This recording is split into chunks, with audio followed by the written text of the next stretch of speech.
ಇಂದೇ ಡೌನ್ಲೋಡ್ ಮಾಡಿ ಮತ್ತು ನಿಮ್ಮ ನೆಚ್ಚಿನ ಶೋಗಳನ್ನು ಆನಂದಿಸಿ.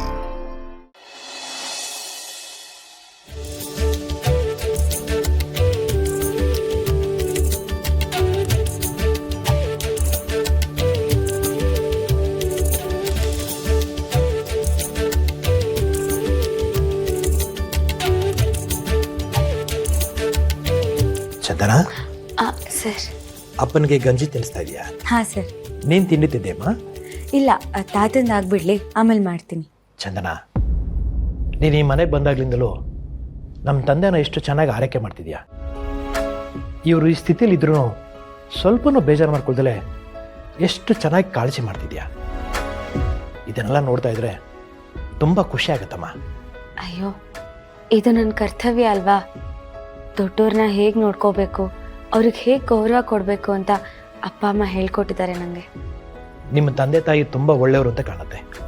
ಅದಕ್ಕೆ ಅವರ ಸಂಸ್ಕಾರದ ಗುಣ ಎಲ್ಲ ನಿನ್ನಲ್ಲೂ ಇದೆ.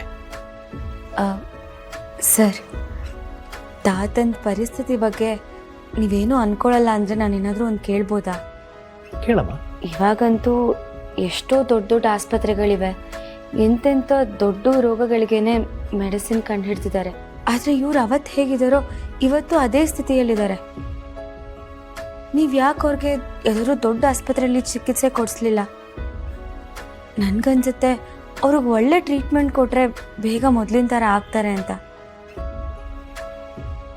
ಒಬ್ಬ ಮಗನಾಗಿ ಏನೇನು ಬೇಕೋ ಎಲ್ಲ ಮಾಡಿದ್ದೀನಮ್ಮ. ಅವರು ಹೀಗಾದಾಗ್ಲಿಂದನೂ ಕೊಡಿಸ್ದೇ ಇರೋ ಟ್ರೀಟ್ಮೆಂಟ್ ಇಲ್ಲ, ತೋರಿಸ್ದೇ ಇರೋ ಆಸ್ಪತ್ರೆ ಇಲ್ಲ. ಆದರೆ ಎಲ್ಲರೂ ಹೇಳೋದು ಒಂದೇ, ಇದು ಬರೀ ದೈಹಿಕ ಕಾಯಿಲೆ ಅಲ್ಲ, ಮನಸ್ಸಿನ ಕಾಯಿಲೆ ಅಂತ.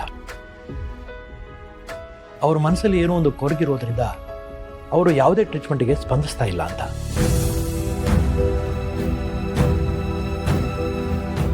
ಅವತ್ತು ನಮ್ಮನೆಲ್ಲಾದ ಒಂದು ಘಟನೆಯಿಂದ ಇವರು ಶಾಕಿಗೆ ಒಳಗಾದರು.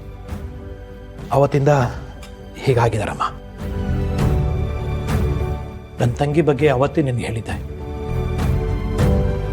ನಮ್ಮಪ್ಪನ ಈ ಪರಿಸ್ಥಿತಿಗೆ ಅವಳೇ ಕಾರಣ. ತಾಯಿಲ್ದ ಮಗಳ ಬಗ್ಗೆ ತುಂಬ ಪ್ರೀತಿ ಇಟ್ಕೊಂಡಿದ್ರು ಅವರು.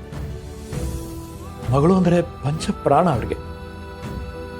ಯಾವುದೇ ಕ್ಷಣದಲ್ಲಾದರೂ ಅವಳಿಗೆ ಏನು ಬೇಕು ಏನು ಬೇಡ ಇದ್ರ ಬಗ್ಗೆ ಯಾವಾಗಲೂ ಯೋಚನೆ ಮಾಡ್ತಾ ಇದ್ರು. ಅವಳನ್ನ ಒಂದು ಒಳ್ಳೆ ಕುಟುಂಬಕ್ಕೆ ಕೊಟ್ಟು ಮದುವೆ ಮಾಡಬೇಕು ಅಂತ ತುಂಬ ಆಸೆ ಪಟ್ಟಿದ್ರು. ಆದರೆ ಅವಳಿಗೆ ಬೇಕಾದವ್ರನ್ನ ಆಯ್ಕೆ ಮಾಡಿಕೊಂಡು ನಮ್ಮಪ್ಪನ ಆಸೆಗೆ ಕೊಳ್ಳಿ ಇಟ್ಬಿಟ್ಟು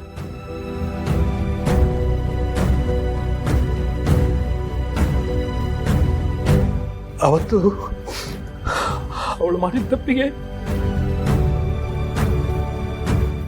ಅಪ್ಪ ಇವತ್ತು ಈ ಶಿಕ್ಷಣ ಅನುಭವಿಸ್ತಾ ಇದ್ದಾರೆ. ಲಕ್ಷ್ಮೀ